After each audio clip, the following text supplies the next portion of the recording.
Joining us today is Mark Andrews with Greenleaf Nursery, and we actually got Mark over here to Stillwater today because we're looking at a few new plants that are on OSU's campus called purple hollies, and you've got a couple of different cultivars we're going to talk about. Exactly. It doesn't look purple to me, Mark. No, the purple comes from the fact that there are two series of hollies that have been out on the market. One is the red hollies that are southern hollies that are not cold hardy, but they're vigorous growing, so they make a nice plant.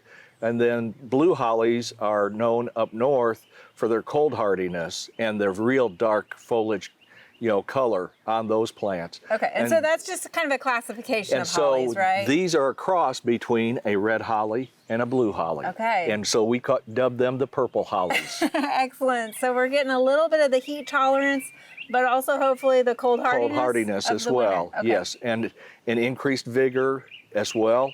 And really what we've been surprised about is that each one of them is more vigorous and roots easier and grows better than the parent plants do. Really? Okay. So we've kind of, in one generation, we've gotten a lot of improvements in an upright holly. All right, so you've got 4 seedlings from those crosses that you're kind of introducing to the market, putting it out there. We've got some on OSU's campus. Right. This one behind us, tell us about this one. So this one is called My Lady, and this one has more of the traditional kind of green, dark green foliage that you associate with an upright holly.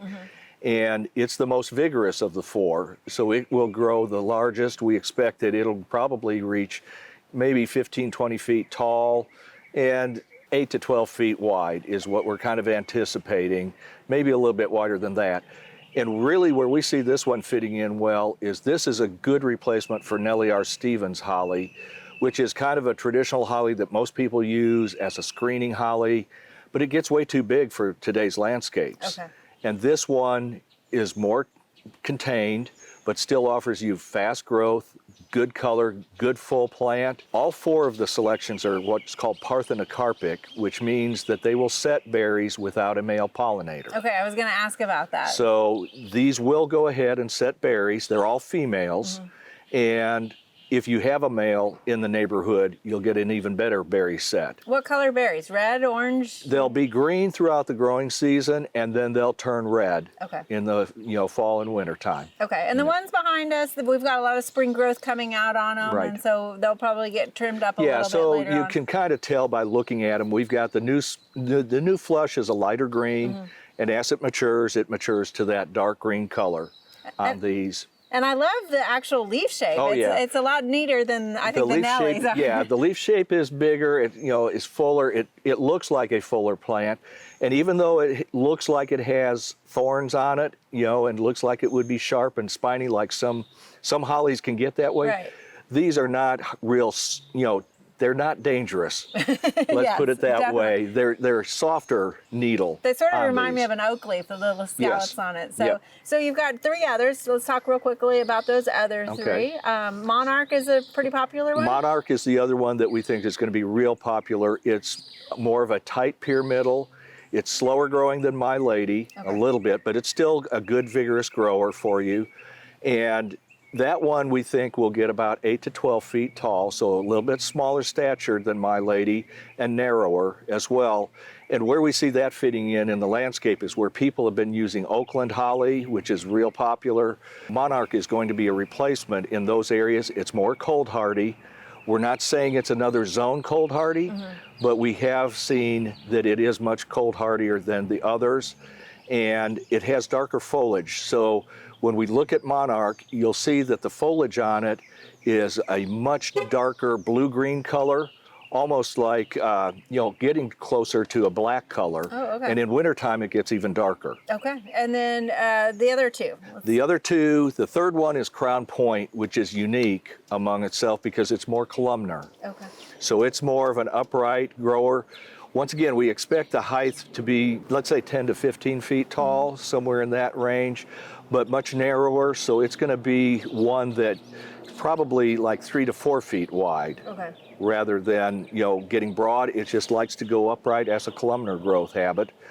And then the 4th one is called Grace. And Grace is the newest one. It's a little bit smaller stature. Ultimately, they'll all get very similar as far as size goes. So Grace and Monarch are going to be very similar sized as far as 8-12 feet tall, maybe 6 feet wide, something like that. Pyramidal shape. But Grace has even darker foliage, so it's really, really dark and gets almost totally black in the wintertime. Okay. And so it's a really nice looking plant as well. Well, it's great to have options, especially here in Oklahoma. We know we get those extremes of hot and cold in the wintertime. So looking forward to having some plants that can handle that. Well, and that's what we're looking forward to, because they have shown us that they can tolerate these conditions much better.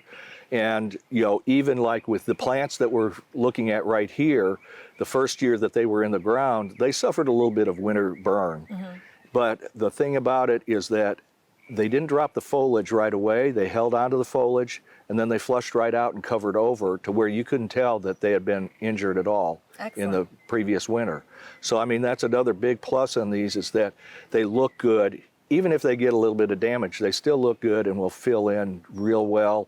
Where other hollies, they'll drop their leaves and it takes them a long time to recover. And you guys are, you know, trialing these around the country too, right? Not just here in Stillwater, obviously. No, I mean, obviously we wanted to find out, so we brought them to Stillwater to see how they would do in central Oklahoma and compare it up. But we've put them in Kansas City, we've put them into West Grove, Pennsylvania, which is just south of Philadelphia.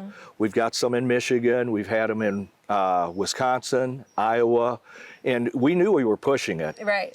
And, you know, we found out that, yes, we found out that there's places you can't put them. Excellent. But it gives us the idea of, okay, where can we recommend that these will work best? And we found as they went to the East Coast, they could go further up. Okay. Because that ocean temperature Ocean seems to moderate it a lot, and so even though there's areas up there that are zone 5, these seem to be thriving up there in that condition. Excellent. Because they don't have the back and forth like we do right, here in Oklahoma, exactly. They don't get the extremes that we do. Yes. But these have held up real well. These are some of the original ones that we put out for trialing. A couple of years old now, I think? These are like 2 years old now, so they've gone through 2 full winters. Here in Oklahoma. And they've been put through the ringer with those 2 winters. They have. Thank you, Mark, for sharing this with us today. You're welcome.